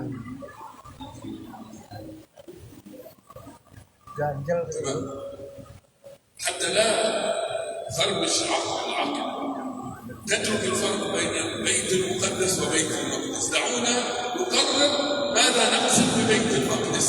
Jadi biar nggak terlalu pusing, nggak usah terlalu dipikirkan perbedaan antara Baitul Maqdis dan Baitul Muqaddas. Jadi kita pikirkan apa yang seharusnya kita lakukan dengan Baitul Maqdis. لأنه قد يشوش على العقل البيت المقدس وبيت المقدس، قد يشوش على العقل، فدعونا نركز على مصطلح بيت المقدس. Biar nggak pusing dengan istilah-istilah ini, kita hanya fokus ke istilah Baitul Maqdis saja. بيت المقدس جغرافيا عندما نقول يرد في القرآن الكريم الأرض المقدسة أو في مصطلح الرسول صلى الله عليه وسلم بيت المقدس، نقصد به هذه المنطقة الجغرافية. Jadi kalau Baitul Maqdis itu yang inilah yang ada di peta ini dinamakan Baitul Maqdis. أقصى الشرق انظروا هناك جنين. Nah di utara itu ada kota Jenin, ونابلس، ada Nablus. وهنا في الجنوب هذه المنطقة جزء من الأردن الآن، منطقة الكرم، منطقة مؤتة، هذه جزء من بيت المقدس. Adapun di wilayah selatan itu ada wilayah Mu'tah yang sekarang masuk ke negara Yordania. واضحة؟ Bisa pahami? الأرض المقدسة هي مصطلح قرآني، وبيت المقدس هي مصطلح نبوي. Al-Ardul Muqaddasah itu istilah dari Quran. Atau Baitul Maqdis itu istilah dari Nabi. إذن رسول الله صلى الله عليه وسلم ضمن خطته الاستراتيجية في إطارها المعرفي أعطى اسما جديدا لهذه الأرض، وهذا الاسم متناغم مع اللفظ القرآني. اللفظ القرآني الأرض المقدسة، والأرض المقدسة هذه الآية نزلت في المدينة المنورة. ادخلوا الأرض المقدسة. Di langkah yang pertama, strategi yang pertama untuk menanamkan pengetahuan itu adalah dengan memberi nama Baitul Maqdis. Dan nama ini itu juga mirip dengan apa yang datang di dalam Al-Quran, yaitu Al-Ardul Muqaddasah. إذن هذه الخطوة التأسيسية المعرفية الأولى، وهي إعطاء اسم جديد لهذه الأرض، وليس الاسم الروماني البيزنطي الذي كان يعرف من قبل المحتلين الذين كانوا يحتلون هذه الأرض. Di langkah yang pertama yang dilakukan Rasulullah SAW sebagai langkah paling dasar itu adalah dengan memberi nama untuk mengganti nama-nama yang telah diberikan oleh Kaisar Bizantium dan juga yang lain. Abdullah bin Umar radhiyallahu anhuma يقول: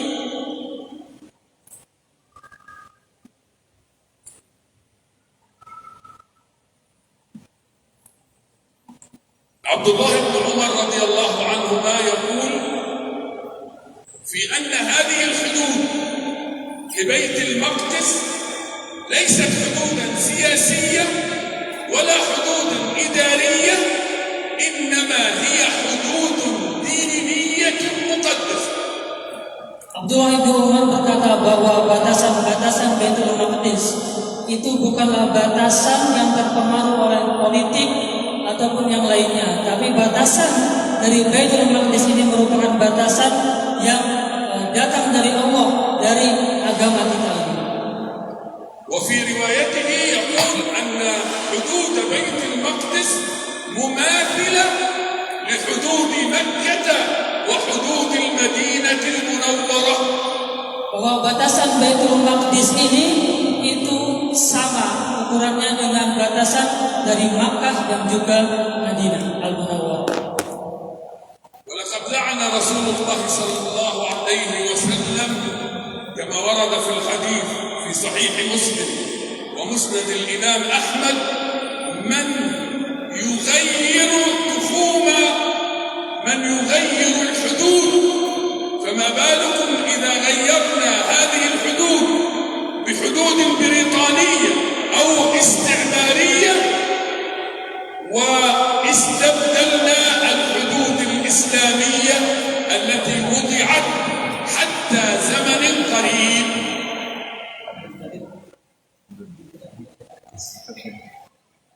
ولقد لعن رسول الله صلى الله عليه وسلم من يغير الحدود التخوم. Bahwa Rasulullah SAW itu akan melaknat atau telah melaknat orang-orang yang telah merubah batasan-batasan yang telah Allah tentukan.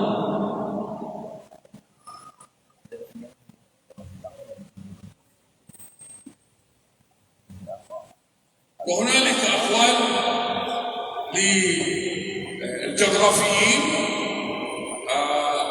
في كتاب يوضح هذه الحدود،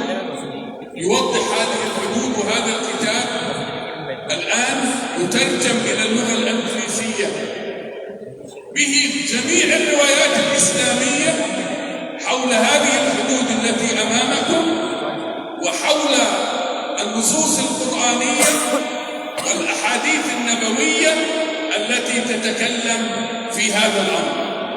Jadi ada satu buku yang amat sangat penting atau bisa kita baca, yaitu buku yang berkaitan tentang peta-peta yang sesuai dengan hadis dan juga Al-Quran menurut yang benar.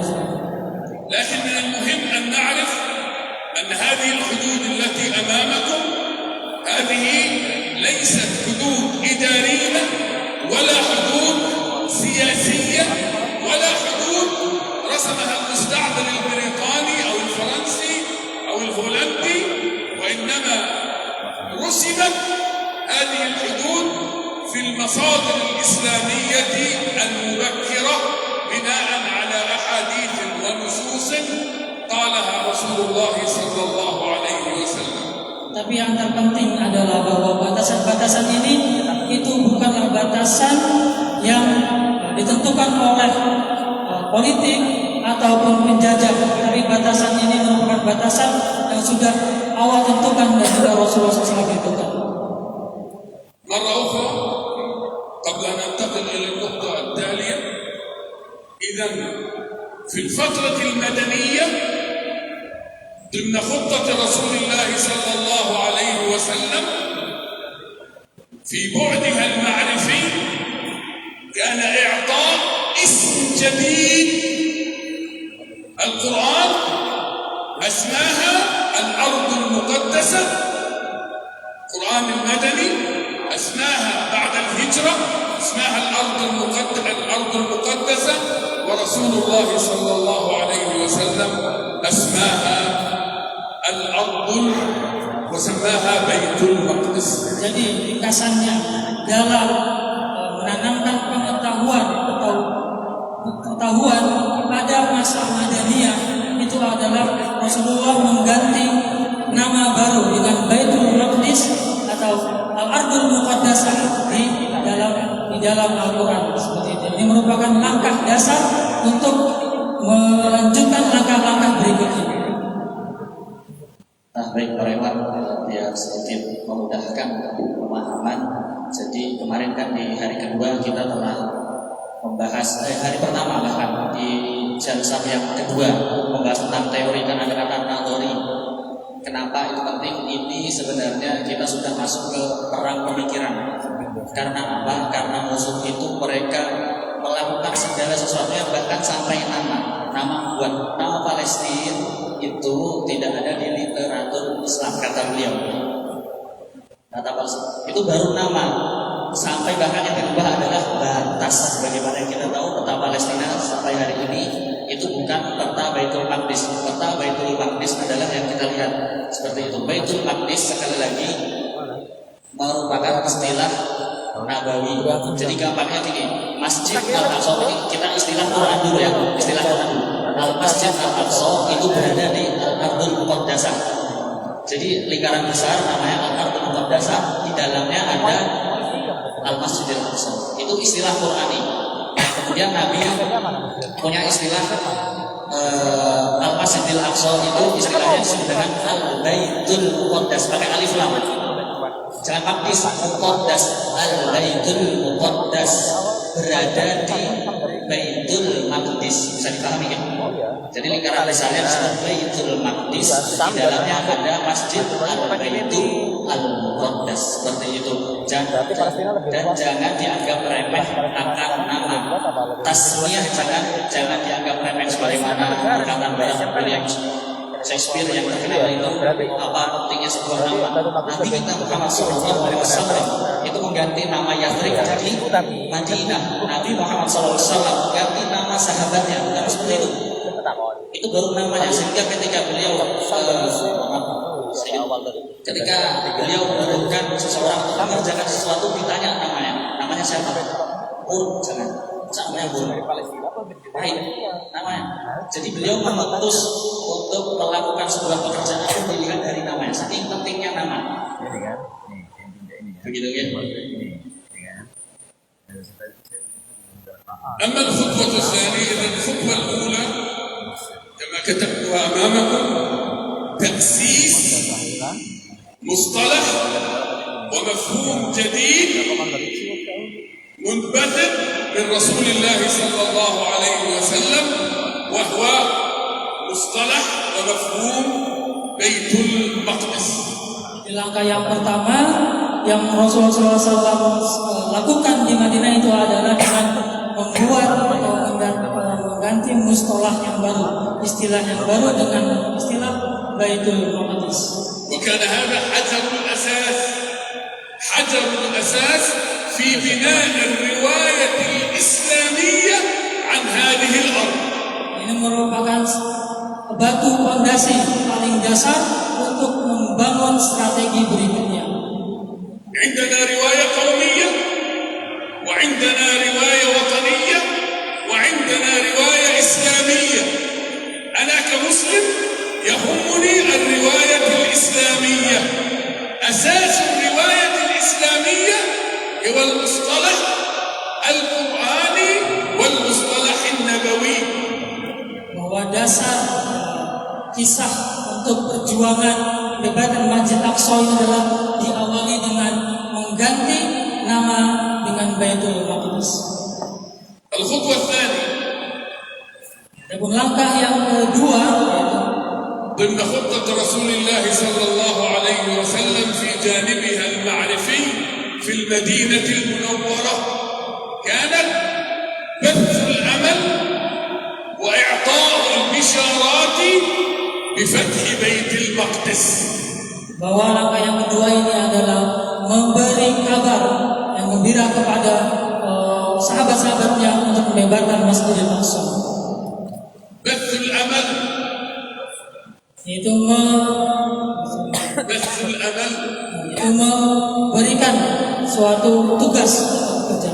عندما يشعر الناس باليأس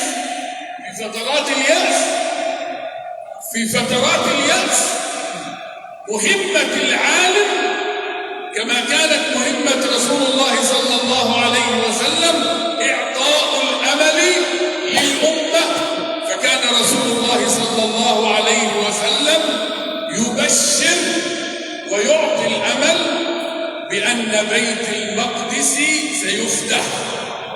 Jadi setelah memberi nama baru dengan Baitul Maqdis, Rasulullah SAW juga memberikan harapan kepada para sahabatnya bahwa Baitul Maqdis itu pasti bisa dibebaskan oleh umat muslim.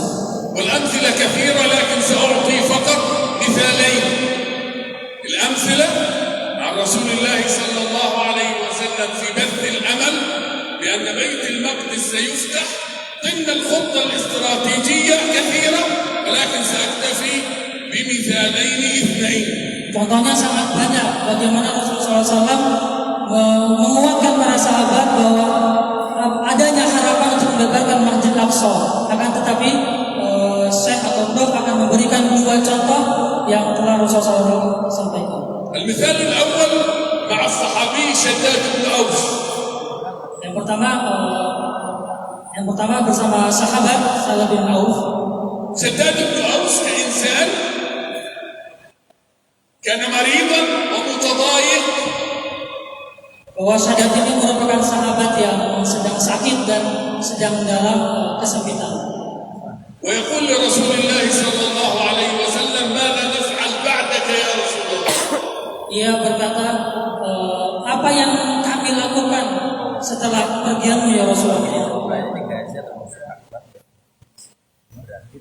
متضايق عنده هموم. Dan dia sedang dalam keadaan sakit dan sangat-sangat sedih.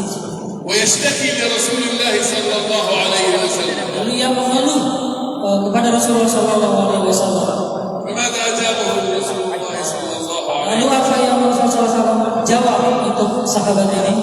قال له الشام ستفتح. Rasulullah SAW menjawab dengan Asyam Satufah, bahwa negeri Syam itu akan dibebaskan. ماذا نقصد بالشام؟ الشام مصطلح كما قال رسول الله صلى الله عليه وسلم عندما وصل إلى تبوك قال من هنا تبدأ الشام، فكانت الشام جسم جغرافي واحد جاء المستعمر وقسمها إلى 4 دول. هذه ال4 دول فلسطين ولبنان والأردن وسوريا، لكن كلها هذه اسم بلاد الشام. Negeri Syam ini sekarang mencakup 4 negara, yaitu Palestina, Lebanon, Yordania, dan Suriah. الشام سيفتح Bahwa negeri Syam ini akan dibebaskan وبيت المقدس سيفتح. dan Baitul Maqdis juga itu akan dibebaskan. يعني الرسول عليه الصلاة والسلام بدأ بالمنطقة الكبيرة اللي هي جزء من الأرض المباركة، ثم بعد ذلك خصها بالأرض المقدسة بيت المقدس. Kita lihat Rasulullah SAW pertama menggambarkan daerah yang sangat luas, yaitu Syam.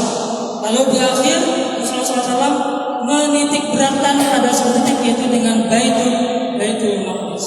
لعل شداد في نفسه يقول وما علاقتي أنا؟ Dan mungkin Sadat akan bertanya, أنا متضايق. ما علاقتي؟ ستفتح الشام أو تفتح بيت المقدس؟ mungkin dia penasaran, lalu apa hubungannya? Saya orang yang sakit, saya orang yang sedang dalam keadaan sempit, apa hubungannya dengan dibebaskannya negeri Asyam?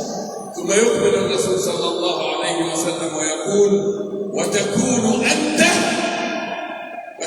أنت يا شداد وولدك أئمة في بيت المقدس إن شاء الله. Lalu Rasulullah menambahkan bahwa kamu ya Sadat dan juga anakmu itu akan menjadi imam di Baitul Maqdis. الله أكبر. وبالفعل كان شداد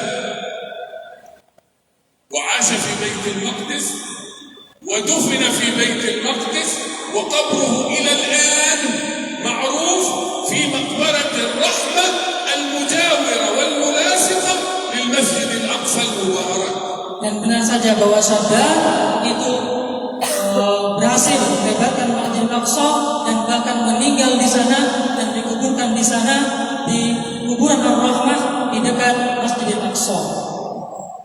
الشاهد الثاني أو المثال الثاني Contoh yang kedua, على إعطاء رسول الله صلى الله عليه وسلم في بث الأمل والبشارات كجزء من الإعداد المعرفي لتحرير بيت المقدس. bahwa ketika Rasulullah SAW menyampaikan harapan kepada para sahabat, bahwa harapan yang Rasulullah SAW sampaikan ini merupakan salah satu asas atau dasar untuk menguatkan para sahabat dalam melebarkan Masjidil Aqsa.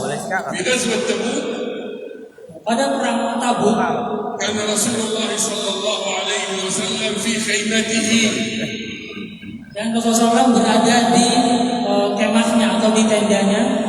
وهذه الخيمة كانت من جلد ولكنها صغيرة لا تتسع إلا لرسول الله صلى الله عليه وسلم. Dan kemah ini terbuat dari kulit dan ukurannya tidak terlalu besar, hanya cukup untuk Rasulullah SAW. فمر عوف بن مالك فدعاه رسول الله صلى الله عليه وسلم لدخول الخيمة. Bagi sahabat Ibnu Malik untuk masuk ke tendanya. وكان يمازح صحابته. Lalu ia bercanda dengan sahabat yang ia panggil ini. فقال أأدخل بكل أم بنصف يا رسول الله؟ المكان ضيق لا يتسع إلا لرسول الله صلى الله عليه وسلم. Lalu sahabat ini dengan sedikit bercanda bertanya kepada Rasulullah, ya Rasulullah, apakah saya masuk semua, maksud tubuh saya ini masuk ke tendanya atau sebagian saja karena kecilnya tenda Rasulullah. قال بل بكلك يا عوف. Masuk seutuhnya ya Auf bin Malik. فدخل عوف Lalu Auf itu masuk ke kemahnya. وقال له رسول الله صلى الله عليه وسلم يا عوف اعتب 6 بين يدي الساعة، يعني من الآن إلى قيام الساعة ستحدث 6 أمور كبيرة ومهمة في العالم. Bahwa ada 6 perkara yang akan terjadi sebelum datangnya hari kiamat. أولها موت، يعني موت رسول الله صلى الله عليه وسلم. Yang pertama adalah kematian Rasulullah SAW. Wasallam. فبكى عوف. Lalu sahabat Auf itu menangis. قال والثانية وعوف يبكي. Sani itu Auf menangis.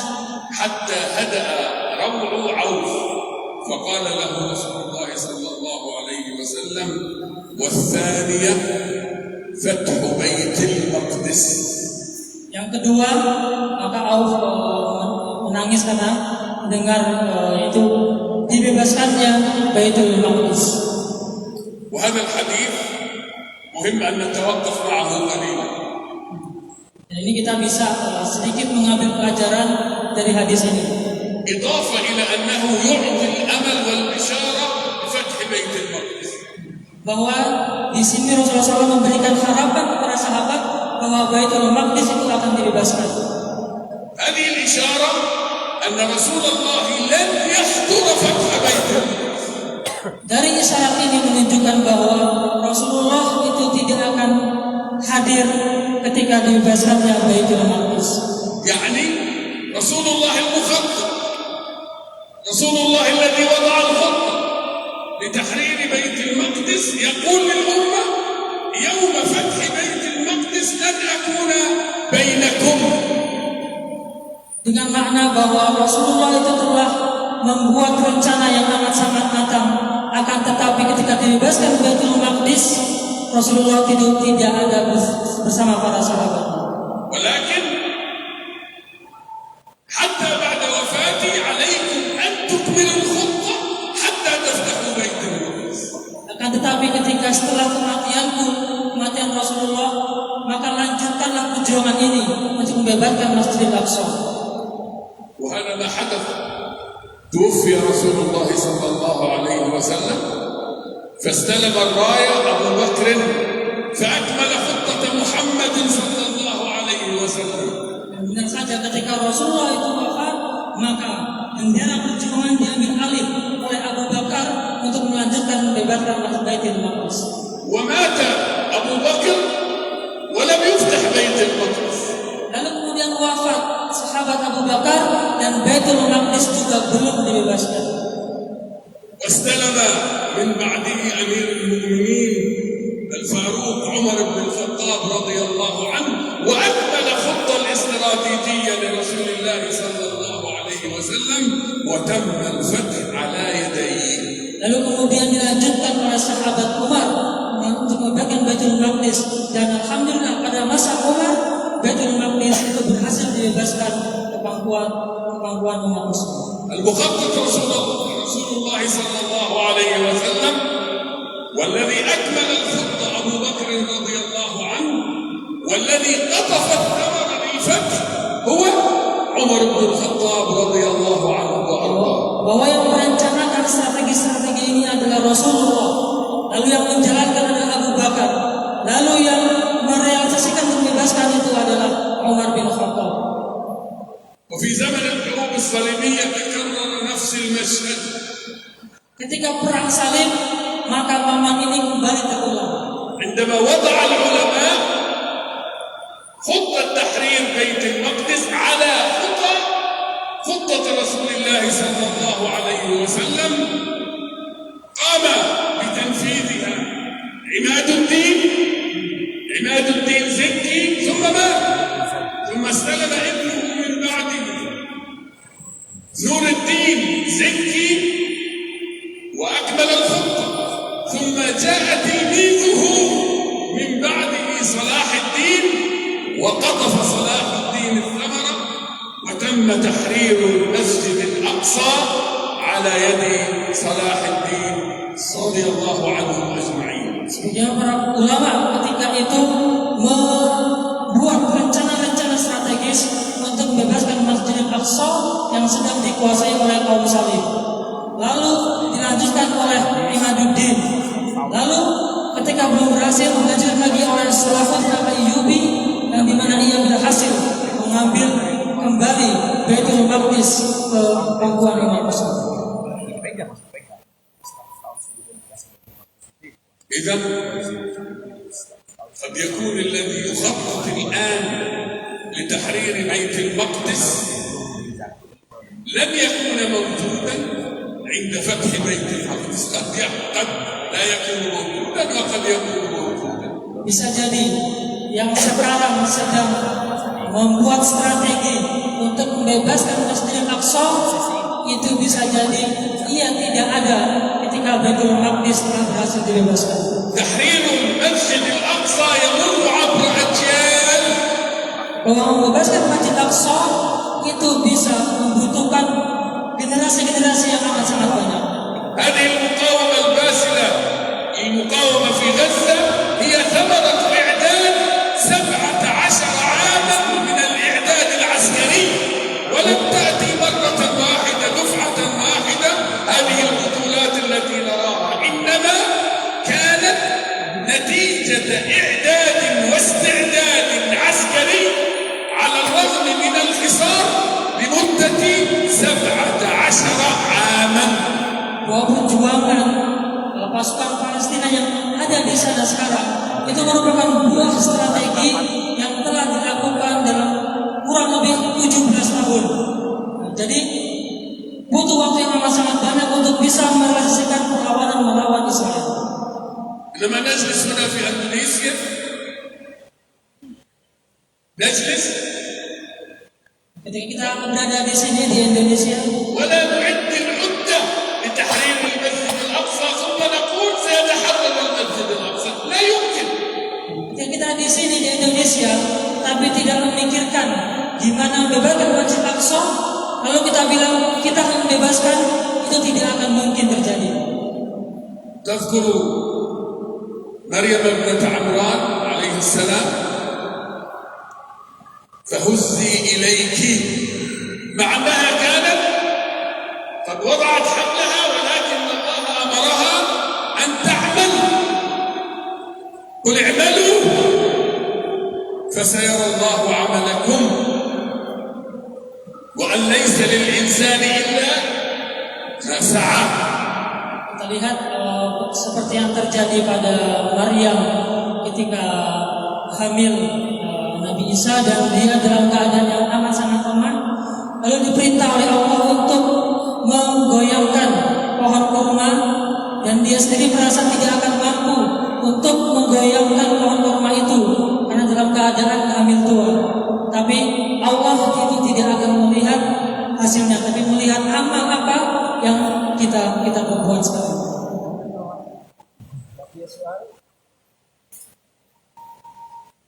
Mungkin soal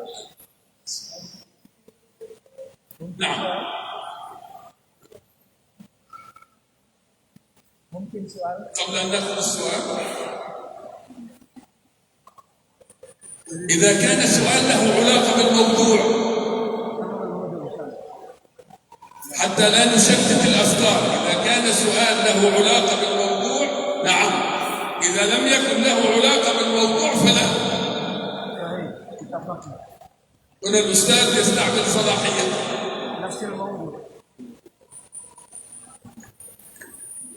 ما الذي فعلناه حتى الآن؟ انتقلنا إلى الفترة المدنية بعد هجرة الرسول صلى الله عليه وسلم وبعد حادثة الإسراء والمعراج في مكة المكرمة. انتقلنا إلى الإعداد المعرفي في المدينة، وقلنا أن هنالك خطوات، تناولنا خطوتين. الخطوة الأولى هي تأسيس مفهوم ومصطلح جديد، والخطوة الثانية كان بث الأمل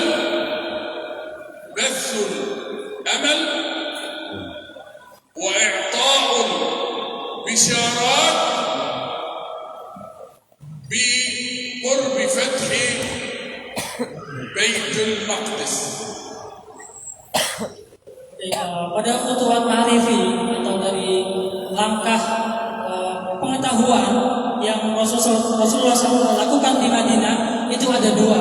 Tadi yang pertama yaitu memberikan mustalah yang baru, yaitu dengan mustalah Baitul Maqdis.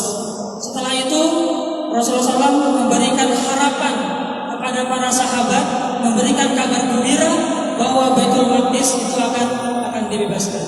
نأخذ بعض الأسئلة قبل أن نخرج في البريك. له علاقة بالموضوع. نفس الموضوع. تفضل. Assalamualaikum warahmatullahi wabarakatuh. Salam. Alaqatan di Masjid wa Istiqlali Tahrir Quds Palestin fil mustaqbal insyaallah. Wa syaraftum di bidayah wa nihayah insyaallah. Wa nurid soal yakni tahrir Quds min aidi Rasulullah sallallahu alaihi wasallam dari kalbet ala sabil as-siyasi. لا، هنا نتكلم في الجانب المعرفي وليس في الجانب السياسي. لم نتكلم في الجانب السياسي ولا في الجانب العسكري. Pertanyaannya sesuai tema aja, sesuai tema pertanyaannya. Yang di luar tema bisa kita diskusikan.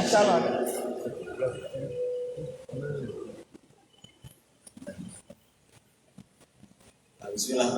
Qulna anna fil bidayah anna Baitul Maqdis huwa al-ardh al-muqaddas.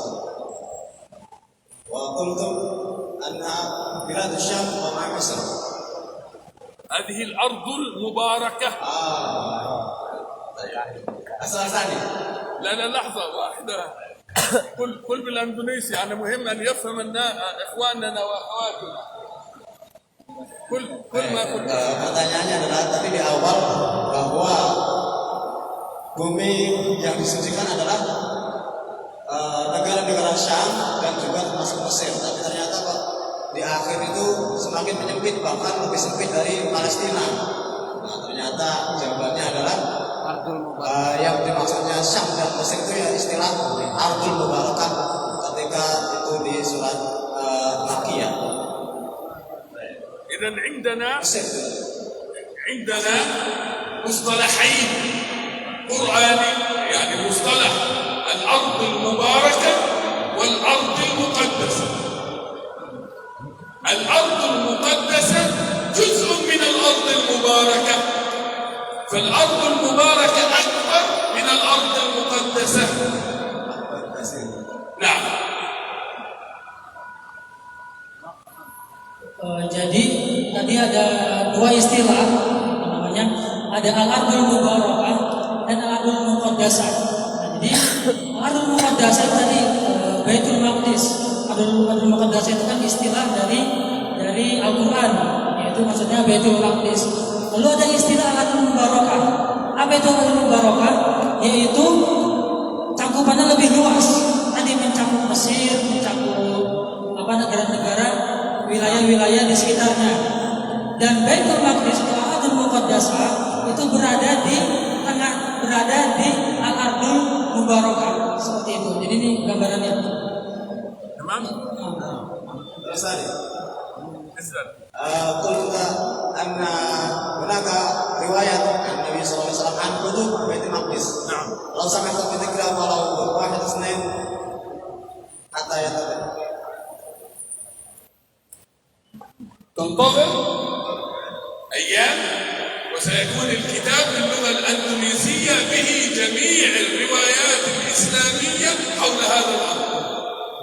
Insya Allah beliau akan menulis tentang kisah-kisah yang berkaitan tentang masalah ini, masalah perbatasan yang lain.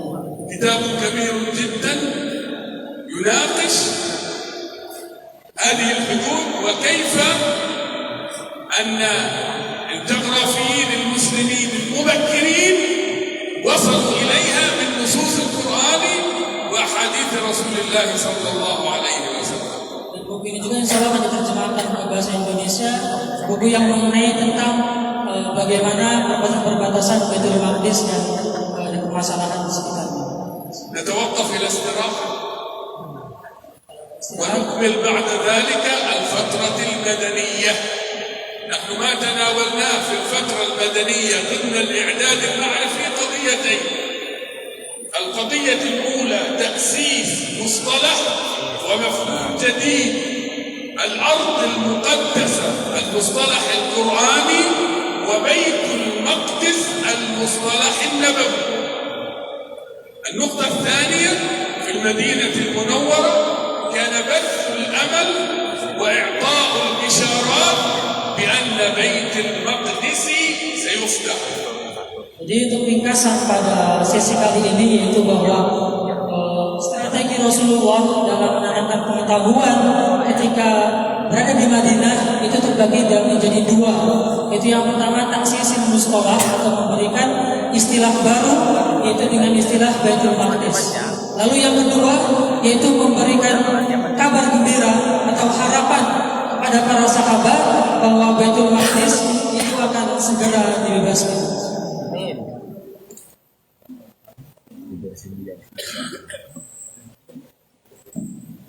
Baik, rahmat Allah SWT, karena waktu sudah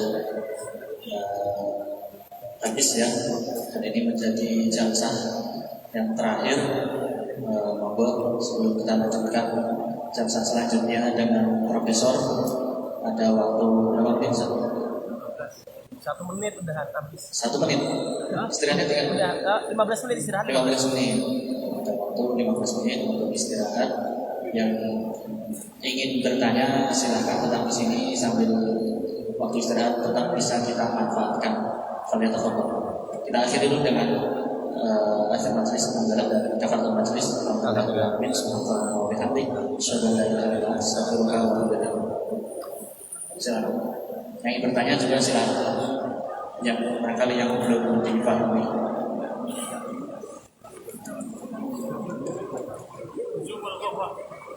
Didahulukan para ikhwan dulu ya.